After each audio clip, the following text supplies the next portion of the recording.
자, 들어갈게요, 여러분들. 자, 우리가 부동산학의 정의까지 봤죠. 두 번째 시간 부동산의 개념입니다. 자, 부동산의 개념이 법경기를 제가 봤고요. 그 다음에 이제 교재를 가시면 10페이지 가시면 자, 두 번째 제목이 정착물이라고 되어 있죠. 자, 우리 민법에서 다시 한번 정리해 보겠는데요. 토지 및 그 정착물이라고 얘기합니다. 토지 및 그 정착물이에요. 자, 그는 그녀를 얘기하지 않고 토지를 얘기하죠. 그래서 우리가 토지 위에 일시적이면 안 됩니다. 자, 어떻게 된다? 항구적이고요. 그 다음에 우리가 영구적, 똑같은 얘기야 다. 그 다음에 계속적으로 정착이 돼 있어야 되죠. 자, 그렇게 정리를 하셔야 됩니다. 자, 그러면 이게 두 가지로 민법에서 얘기하는 거와 학교에서 얘기하는 게 약간 틀린데요. 자, 민법, 작년에 이제 민법에서 얘기하는 게 시험지에 나왔었는데, 자, 민법에서는 토지 정착물이라고 얘기합니다. 토지 정착물. 그래서 토지의 정착물이라고 해서 민법에서는 이렇게 정해져 있죠. 개론에서 얘기하는 건 이제 부동산 정착물, 픽처라는 그 영어로 되어 있는 그 용어 정리가 중요한데요. 자, 일단 이제 그 정착물이라는 자체가 이 민법에서는 토지 정착물이에요. 그래서 가장 대표적인 게 우리가 건물과 우리가 공작물이 있다 그랬죠. 그러면 자, 건물은 별도 등기가 돼요. 우리가 그래서 토지와 별도 등기를 합니다. 그래서 토지의 독립대물이죠. 독립물이라고 합니다. 그래서 독립성이 있으면서 따로따로 본다는 얘기예요. 근데 공작물이라는 것은 담장이나 축대를 별도 등기한다는 얘기를 못 드셨잖아요. 별도 등기가 안 됩니다. 자, 그러면 이거는 토지를 떠나서는 유용성을 발휘할 수가 없어요. 토지의 일부가 되어버리죠. 토지의 독립물이 아니라 토지의 종속물입니다. 종속물도 맞고 부속물도 맞는 얘기예요. 그래서 얘가 민법에서 얘가 주물이면 얘가 종물이다 이렇게 배우셨을 겁니다. 따라가요. 그래서 이렇게 해서 작년에 이제 독립된 거냐 독립된 없는 건 어떤 거냐 이렇게 해서 나온 적이 있습니다. 근데 이제 보통 우리가 이제 책에 보시면 10페이지에 나와 있는 정착물은 픽처라고 되어 있을 거예요. 픽처. 그래서 우리는 부동산 정착물을 얘기합니다. 학교론에서는. 부동산 정착물은 개론에서 얘기하는 건데요. 개론에서. 어때요? 우리가 부동산이라는 게 꼭 토지만 있는 게 아니라 토지하고 건물이 있잖아요. 그러면서 픽처라고 되어 있을 겁니다. 영어로. 픽처. 자, 고정된 물건이라는 얘기입니다. 고정된 물건. 그래서 고정시키는 물건, 고정된 물건이죠, 그죠? 아예 고정된 물건으로 돼버린 거예요. 무슨 말이냐? 자, 우리가 지금 여러분들이 어디서 강의를 듣지 모르지만 집이든 사무실이든 아니면 딴 공간이든 항상 이 건물에는 벽이 있습니다. 이 벽에 철근이라는 게 들어가죠. 철근은 원래는 건축 자재였어요. 동산이었으나 지금 토지 특히 건물에 부착이 돼서 어때요? 일부가 되어서 우리가 고정돼 있죠. 이렇게 고정된 거는 정착물로 가중하자는 거예요. 뭐 이런 거. 그래서 보통 우리가 그 학교에서 얘기하는 픽처라는 자체는 이 건물에 대한 정착물로서 건축 자재 설비를 얘기를 해요. 그래서 그런 식으로 여러분들이 생각해 보시면 됩니다. 천천히 들어가겠는데요. 자, 첫 번째, 그러면 10페이지 가시면 정착물의 의의가 있어요. 자, 정착물이란 토지에 항구적, 영구적에다 박스 치십시오. 일시적이 아닙니다. 항구적, 영구적.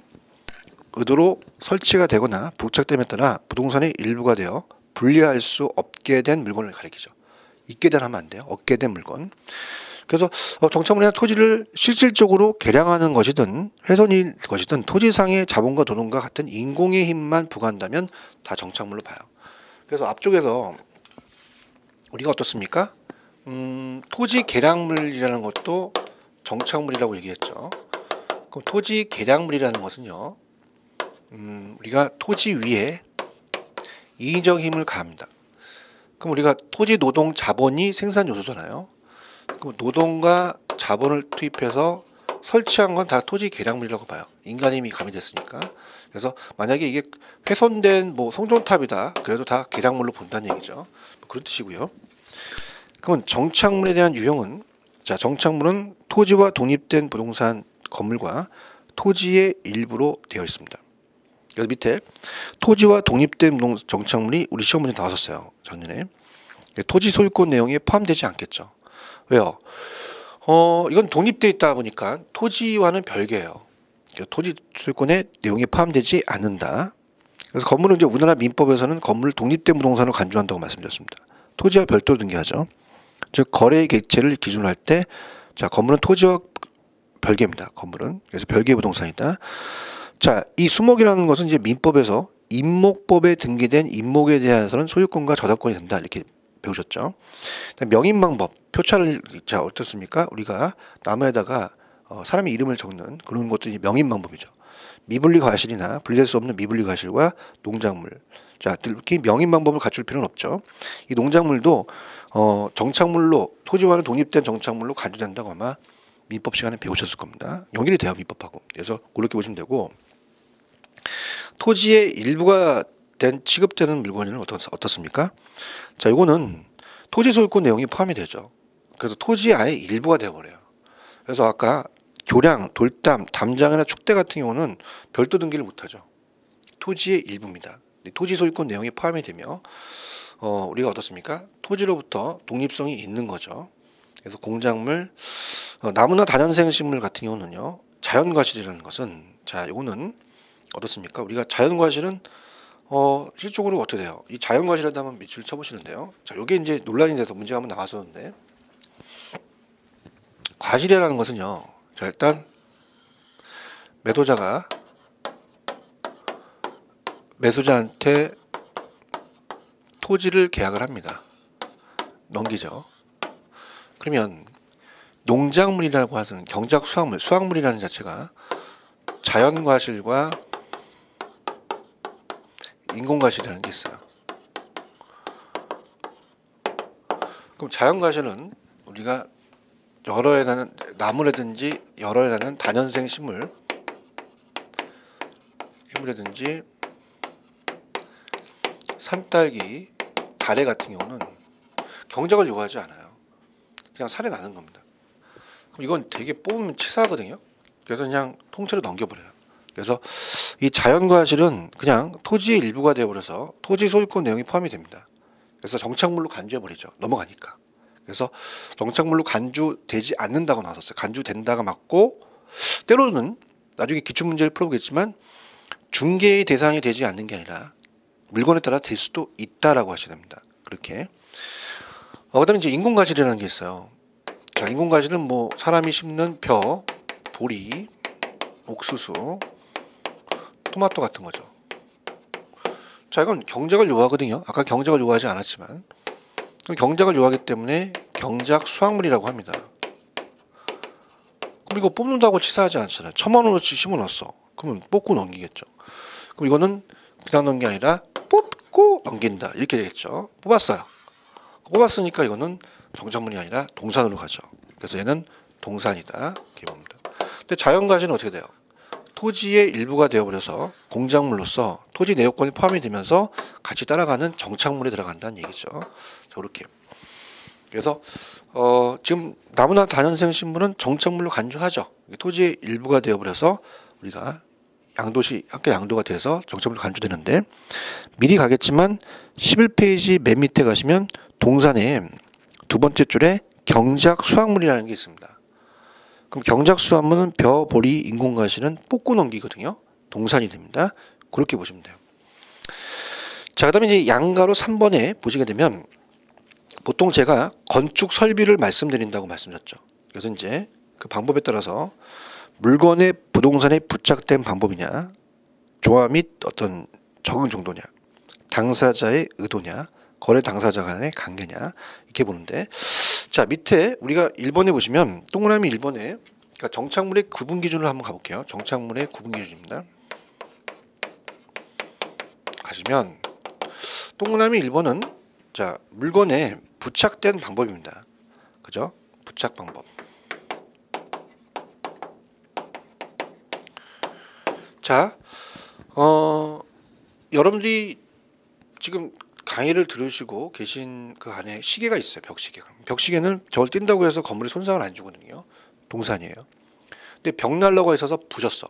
손상을 주죠. 물리적 손상을 주면 정착물로 간주합니다.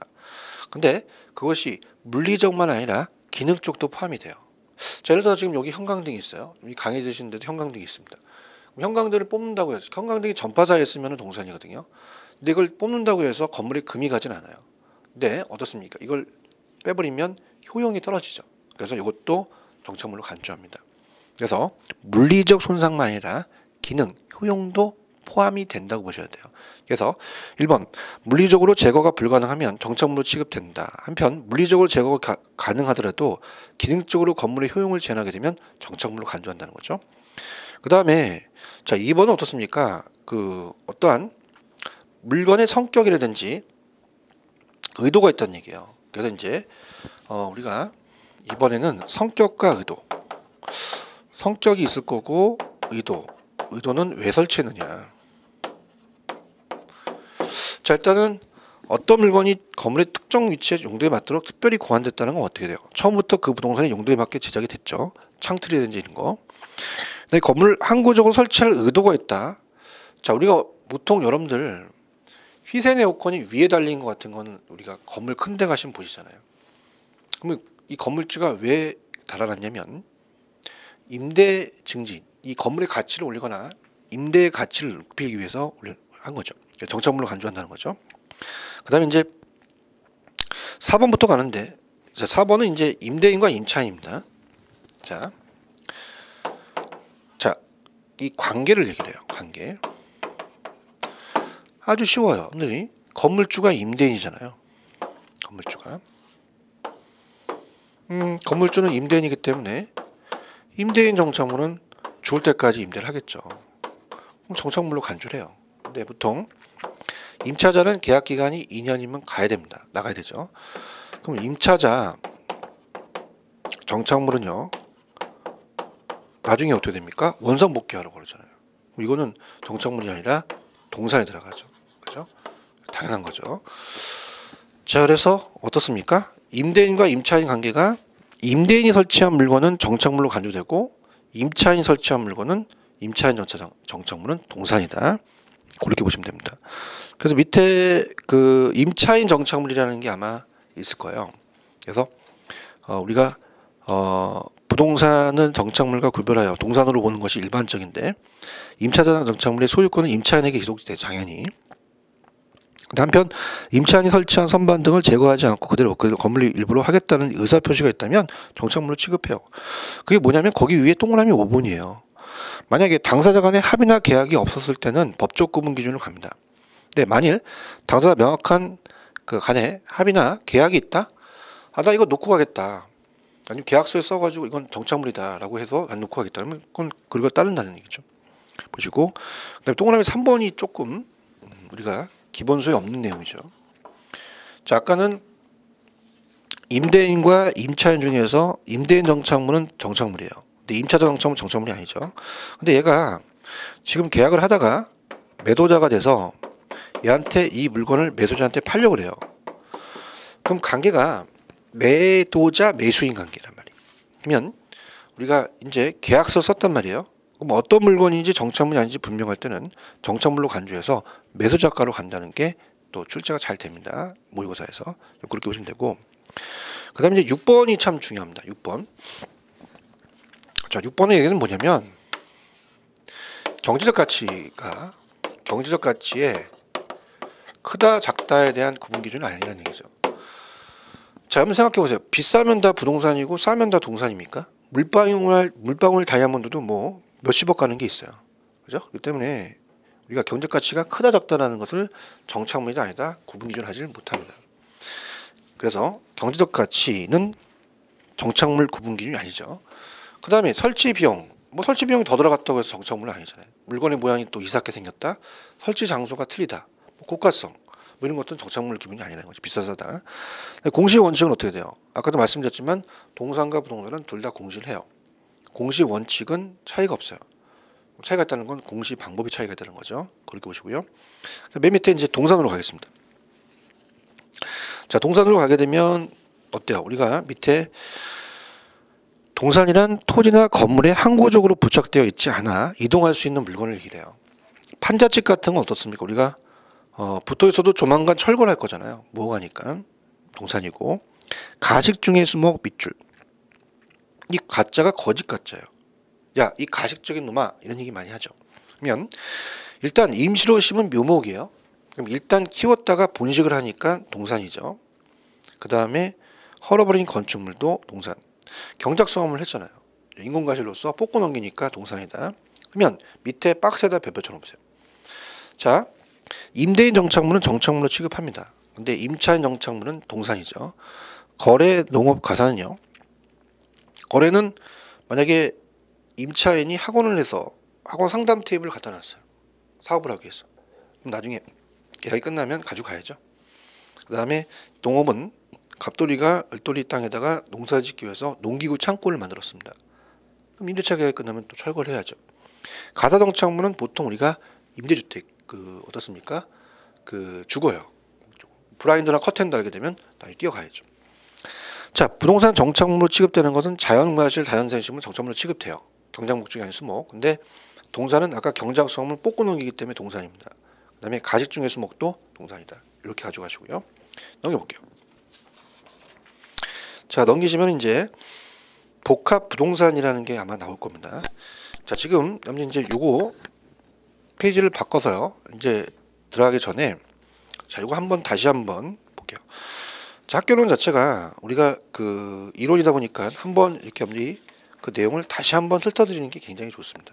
그래서 자, 이 민법에서는 토지 및 그 정착물을 우리가 정착물로 보는데, 이 그는 근역이 아니라 토지다. 일시적이 아니라 항구적, 영구적, 계속적이고, 토지 위에 설치해서 인위적인 힘을 가해서 노동과 자본을 투입해서 훼손된 송돈탑이라고 해도 정착물로 간주한다.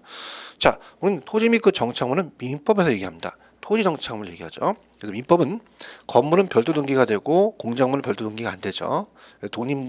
건물은 독립물이고 독립성이 있고요. 공장은 종속물, 부속물로서 독립성이 없다. 그래서 소유권 내용이 토지 일부에 취급되는 것이다. 소유권의 내용이 포함이 되죠. 그러면서 우리 부동산 학개론에서는 픽처다. 고정된 물건을 얘기한다. 그래서 원래 철거는 건축 자재였으나 지금 벽에 건물이 정착이 됐다면 고정된 걸로 정착으로 간주하자. 그래서 하나의 설비 기준이죠.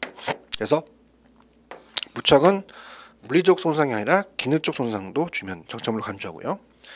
처음부터 그렇게 제약이 됐다든가, 그 다음에 시세 내용권처럼 그 위에 달린 게 임대 증지를 위해서 목적이다. 의도가 있고 정착물로 간주하고.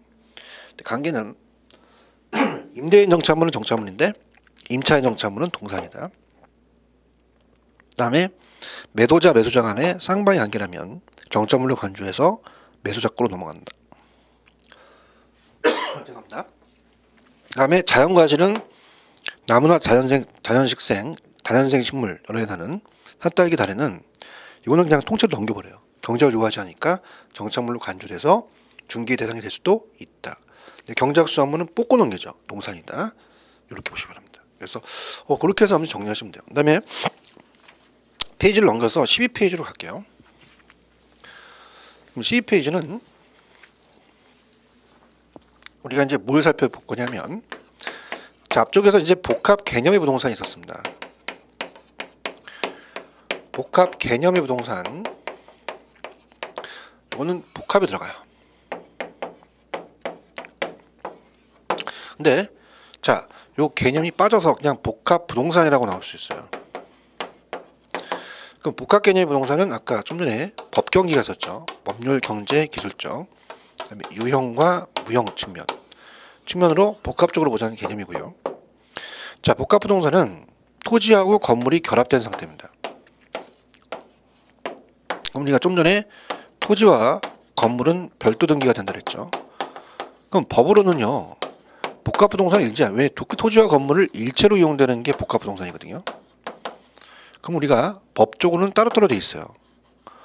복합부동산은 우리나라는 법적인 법률상의 개념이 아니죠. 그래서 이게 법률상의 개념으로 볼 수 없어요. 그러면 법률상으로 보는 게 아니라 활동할 때 쓰는 거죠. 활동상의 개념입니다.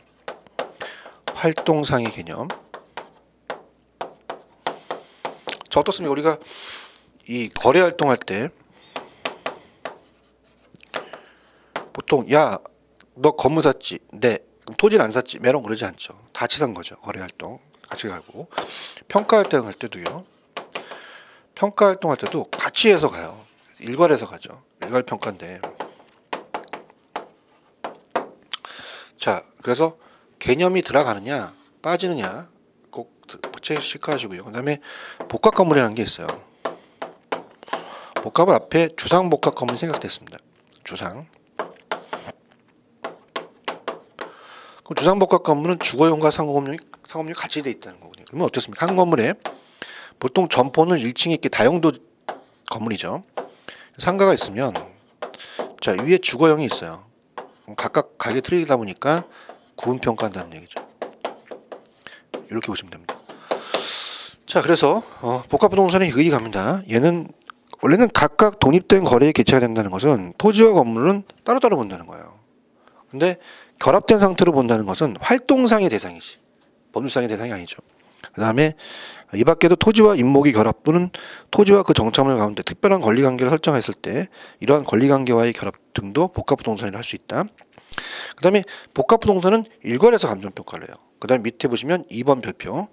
자, 복합부동산은 부동산을 법경기로 측면으로 논의하는 복합 개념의 부동산과 구분되죠. 아까 법경기는 복합 개념이죠.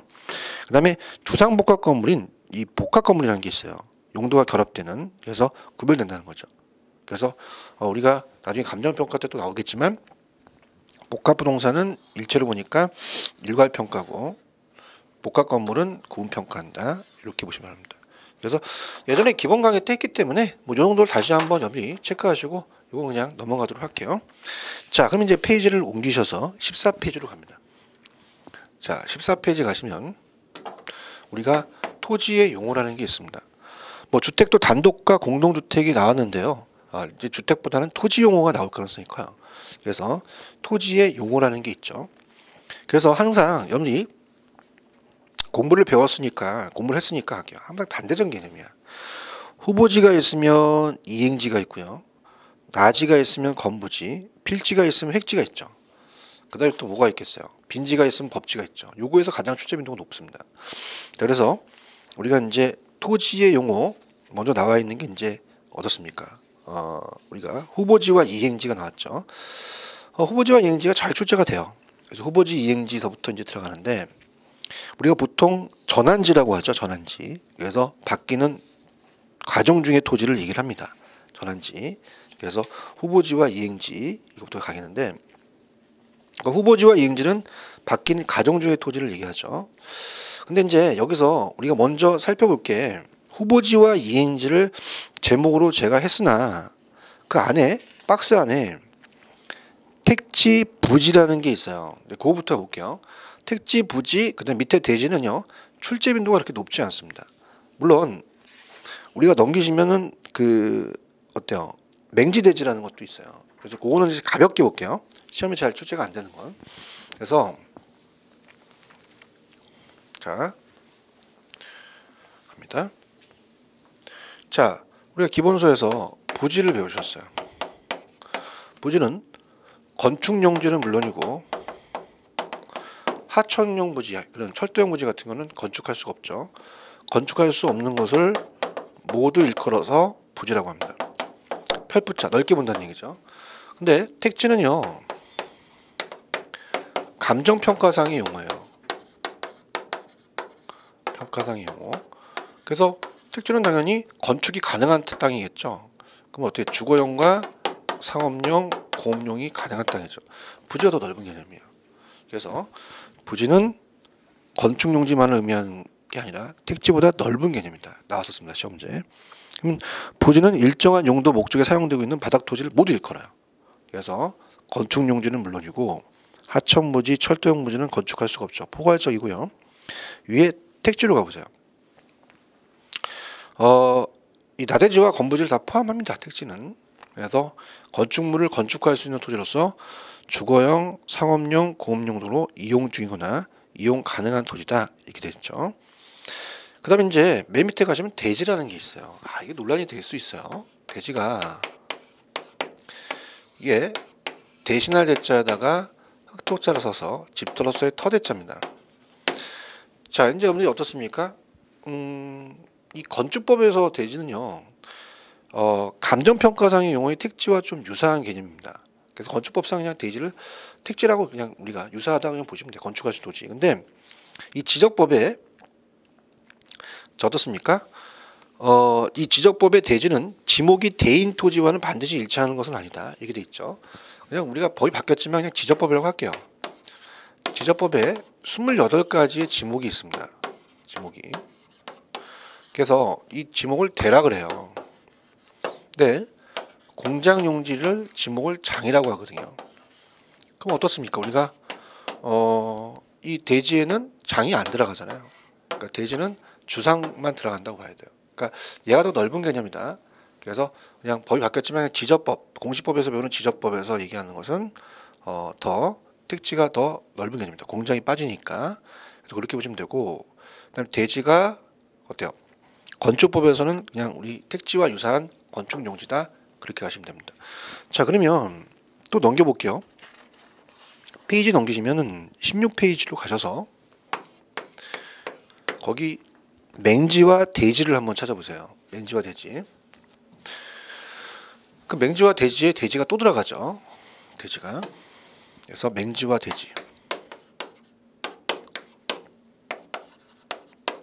자, 맹지는 속임문자, 눈먼 없다는 거죠. 눈먼 사람은 맹이고 눈먼 땅을 맹지라고 합니다.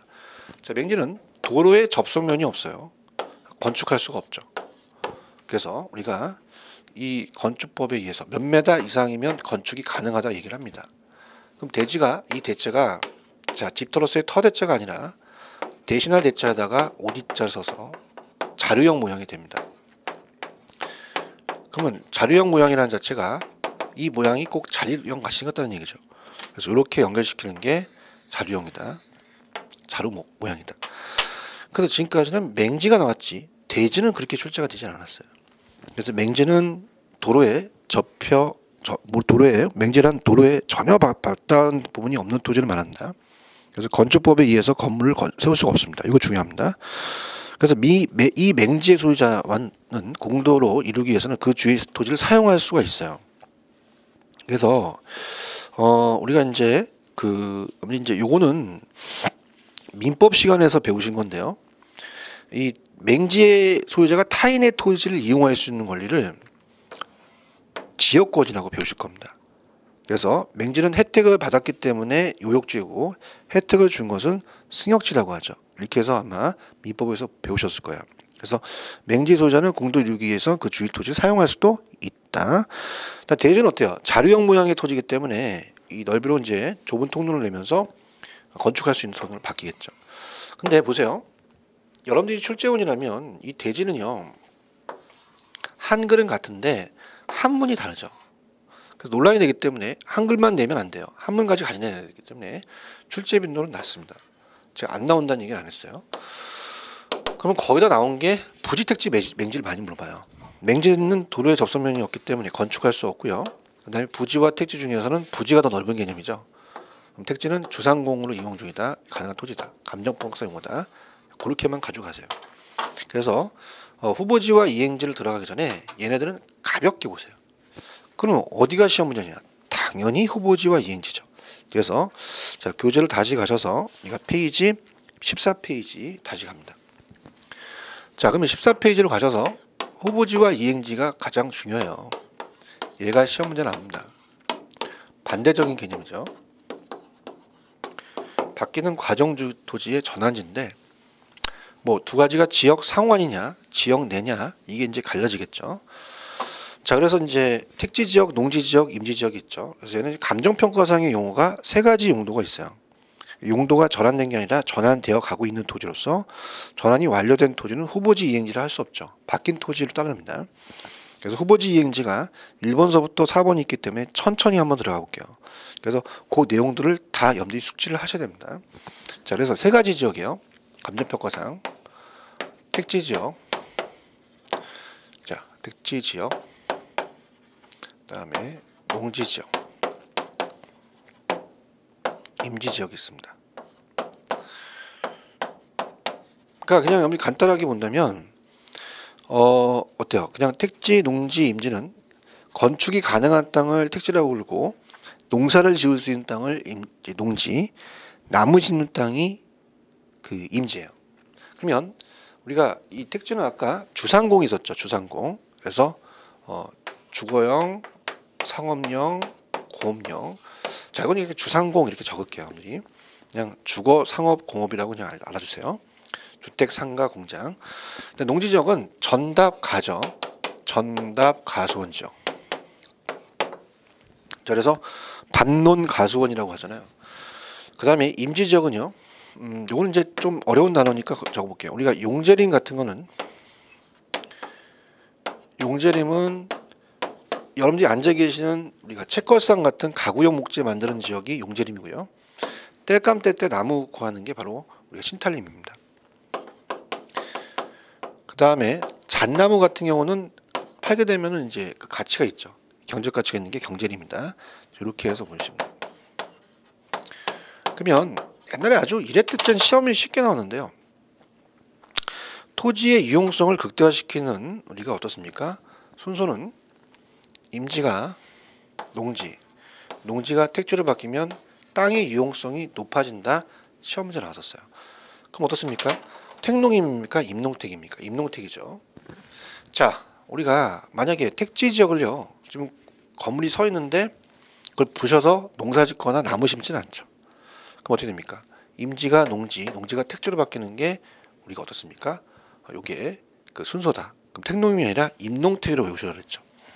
그래서 임농택은 영화감독 임건택 감독님의 동생이다. 그냥 야매입니다. 소설 만들었어요. 농택만 피니까 임건택 감독님께서 야, 너 내가 죽기 전에 너한테 영화 감독을 전수해줄게. 잘 배워서 먹고 살아라. 이렇게 합니다. 그러면 우리가 보통 우리나라 임건택 감독은 영화 감독이 거장이시거든요. 대분류입니다. 그래서 이렇게 바뀐다. 이건 지역 상환이 바뀌는 겁니다. 그래서 이렇게 세로로 바뀌어요. 근데 택지 지역 내, 농지 지역 내, 임지 지역 내에서 바뀔 수 있거든요.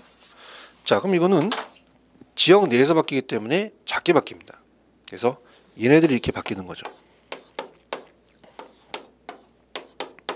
그러면 얘네들은 이행지라고 하셔야 돼요.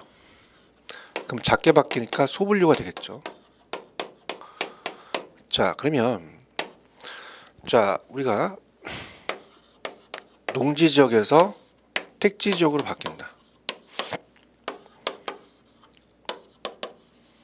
바뀌는 과정 중이니까 ing죠.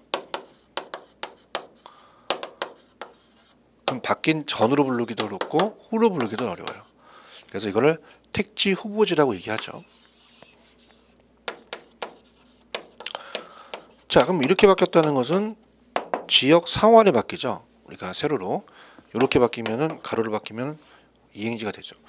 그럼 이거는 지역 내가 아니라 지역 상호간이라는 걸 찾으셔야 됩니다. 지역 상호간. 그래서 얘는 대분류가 되죠. 크게 바뀌니까. 그래서 얘는 후보지가 된다. 근데 택지 지역 내에서 바뀔 수 있어요. 지역 내에서. 그러면 얘는 택지 지역 안에서 우리가 주거용이 상업지로 바뀝니다. 바뀌는 과정 중이죠. 자, 그럼 이거는 지역 상호간이 아니라 지역 내에서 바뀌겠죠. 지역 내. 그럼 이건 작게 바뀌니까 소분류가 되죠. 소분류. 그래서 얘는 여러분들 이행지가 됩니다. 그럼 얘를 바꿔서 나올 수가 있거든요. 그러면 편법. 자, 상이라는 글씨가 나오면 후보입니다. 자, 우리가 연말에 대종상이나 아니면 연기 대상을 탈 때 자, 항상 상을 타려면 후보들이 대기실에서 기다리고 있죠. 왜? 상 받으려고. 그럼 상이라는 글씨가 나오면 무조건 후보지를 찍으셔야 돼요. 근데 지역 내다? 그럼 이건 이행지다. 뭐 이렇게 해서 보시면 됩니다. 가볼까요? 자, 1번. 후보지는 용도적 지역 중 택지 지역, 농지 지역, 임지 지역, 상호간이라는 게 있잖아. 상, 후보 상. 상호간에 전환되고 있는 토지. 전환된도 틀려요. 전환되고 있는이 맞죠. 그 다음에 이행지는 택지 지역, 농지 지역, 임지 지역, 각 용도 지역 내에서 바뀌죠. 지역 내에서. 그렇게 봅니다. 이행 과정에 있는 토지를 말한다. 그 다음에 이제 3번이 좀 어려운데요. 전환 후에 후보지는 지목이 변경이 된다. 그러나 전환 후에 이행지는 지목 변경이 되지 않을 수도 있다. 자, 이게 좀 어렵습니다. 28가지 지목이 있어요. 그래서 이렇게 우리가 이렇게 바뀌면은 후보지 같은 경우는 이렇게 바뀌니까 다 지목 변경이 돼요. 근데 이행지는요. 아까 제가 공장 용지는 지목이 장이라 그랬어요. 그럼 얘는 빠져가지고 대라고 하죠. 그럼 대에서 이렇게 바뀌면 지목이 바뀌는데 얘는 똑같기 때문에 지목이 바뀌는 게 아니죠. 그래서 우리가 이 후보지는 지목 변경이 된다는 건 맞아요. 전환 후에 된다는 맞는데 그러나 전환 후에 이행지는 반드시 되는 게 아니라 지목 변경이 되지 않을 수도 있다라는 거를 꼭 염리 체크를 해주셔야 됩니다. 그죠? 그렇게 해서 염리 그 내용을 확인을 하셔야 돼요. 그렇게 해서 보시면 되고요. 그 다음에 이제 4번에다가 동그라미 4번에다 별표 쳐놔보세요. 4번. 그래서 이 전환 후의 용도를 기준한 감정평가의 기준이 중요합니다. 그래서 여기 나올 수 있을 것 같은데요. 자, 우리가 전문가야 평가사는 그러면 3년 있다 건설이 생긴다? 그럼 지금 즉시 땅값이 올라가겠죠. 그래서 지금 바뀌는 과정 중에 토지지만은 감정평가를 할 때는 후로 봐요. 그래서 항상 평가의 원칙은 성숙도가 높다. 자, 성숙도가 높다 낮다라는 얘기는요. 우리가 아직 농지라는 것은 미성숙지입니다. 택지를 개발하면 성숙지로 바로 바꿔버리시겠죠. 성숙할 수 있는 땅에 대한 것으로 바뀌는 과정이 빨리 바뀌면 성숙도가 높다는 얘기예요. 그러면 우리가 전과 후를 보면 당연히 후를 보겠죠. 후로 보는 게 원칙이에요. 그죠? 그래서 이제 전환 후의 용도를 기준하는 것이 원칙입니다. 근데 원칙만 있는 게 아니라 예외도 있겠죠. 예외는 성숙도가 낮아요. 성숙도가 낮아서 농지가 택지로 바뀐다는 걸 발표됐는데 10년째 안 바뀌어요. 짜증나 죽겠어. 그럼 택지가 아니라 농지로 보이죠. 그러면 후로 보는 게 아니라 전으로 본단 말이에요. 오히려 전으로 보는 게지 후로 보는 게 아니다. 자, 그러면 또 우리가 재미있게 한번 갑시다. 우리 또 지루하신데 갑돌이가 고시생이란 말이에요. 고시 공부를 해요. 그래서 이제 얘가 지금은 쓰레빠 신고 주링이 있고 배고프니까 빼짝 마르고 그다음에 이제 얼굴도 부시부시 해서 못 먹었는지 영양소 걸는지 얼굴도 부시부시해요. 그럼 얘가 있는데 얘는 판사와 검사가 될 것 같아요. 바뀌는 가정 중이죠. 물론 요새 로스쿨이 있긴 하지만 옛날 본다면 그럼 신림동 고시촌에서 열심히 공부를 하고 있어요. 그럼 전과 후를 봤을 때 항상 을순위가 따라 붙습니다. 왜요? 판사와 검사 가치가 있으니까. 그러면 완전 되면 대박이거든요. 그러면 이 스레파가 당연히 고급 수영차로 보이죠. 후를 봅니다. 갔다가 막 바치겠죠. 신발도 사주고 추리닝도 사주고 밥도 사주고. 그래서 이 추리닝이 고급 저택을 보겠죠. 어머나, 그러면 후로 하는 게 원칙이란 말이에요. 근데 예외는요 안 바뀌어. 10년째 계속 짜증나. 그래도 오늘 갔더니 이 스레빠가 수용차가 아니라 스레빠로 보여. 그럼 전으로 간다는 얘기죠. 그래서 얘가 굉장히 중요해요. 그래서 엄지 이 나지와 건부지라는 오른쪽은 조금 제가 시간이 좀 걸릴 것 같습니다. 그래서 요거 후보지와 이행지까지만 제가 마무리하면서 좀 이 시간을 끝내려고 하는데요. 자, 어때요? 부지, 택지, 대지. 대지라는 자체는 건축법에서 말하는 대지와 그 다음에 지적법에서 얘기하는 게 약간 좀 다르다고 제가 요약집에 놨고요. 맹지대지의 대자와 자료형 모형의 대자예요. 그래서 대지는 지금까지 출제 빈도가 낮습니다. 그러면 맹지와 부지와 택지를 공부를 하시되 그 하나씩 하나씩의 개념만 나올 수 있어요. 근데 우리 시험 문제는요, 바꿔내는 거잖아요. 그럼 후보지와 이행지는 전환이 되니 아니라 되고 있는이고요. 전환이 완료되면 후보지의 이행지를 할 수가 없죠. 바뀐 토지로 부르겠죠. 만약에 우리 대통령 후보가 이제 예전에 박근혜 대통령이 되기 전에 후보들이 많았잖아요. 근데 지금 박근혜 대통령이 대통령이시죠. 그러면 박근혜 대통령 분한테 오늘 가서 아직 후보죠. 그러면 대통령이 싫어하시죠. 그러면 대통령으로 불러야 돼요. 바뀌면. 그래서 바뀌는 과정 중이 후보지 바뀌면 대통령이 된다는 거죠. 그래서 바뀌면 바뀐 용도로 따라야 된다는 얘기예요. 그다음에 자, 편법합니다. 후보지와 이행지가 지역 상호간에 바뀐다. 그럼 상호간은 어떻습니까? 상자가 붙었어요. 그럼 상자가 붙으면은 이거는 상을 받으니까 후보가 되죠. 근데 지역 내에서 바뀐다. 그럼 이행지가 됩니다. 그래서 그렇게 해서 보시고 택농임이 아니라 임농택이야. 임농택은 인권택 감독의 동생이다. 거장시다. 대분류. 지역 상호는 후보지, 지역 내는 이행지다. 그 다음에 어떻게 돼요? 이 전dak가가 택지로 바뀌게 되면 지목 변경이 돼요. 근데 이행지는 반드시 되는 게 아니라 되지 않을 수도 있다. 자, 감정평가에서 전환 후의 용도로 따지는 게 원칙입니다. 성적이 낮은 경우는 전환전을 할 수 있다. 이렇게 해서 마무리할게요. 그래서 건부지와 나지까지 들어가는 건 좀 시간이 걸릴 것 같습니다. 이건 제가 다음 시간에 하도록 하죠. 자, 이번 시간 여기까지입니다. 나지 건부지 다음 시간에 뵙도록 할게요. 자, 수고하셨습니다.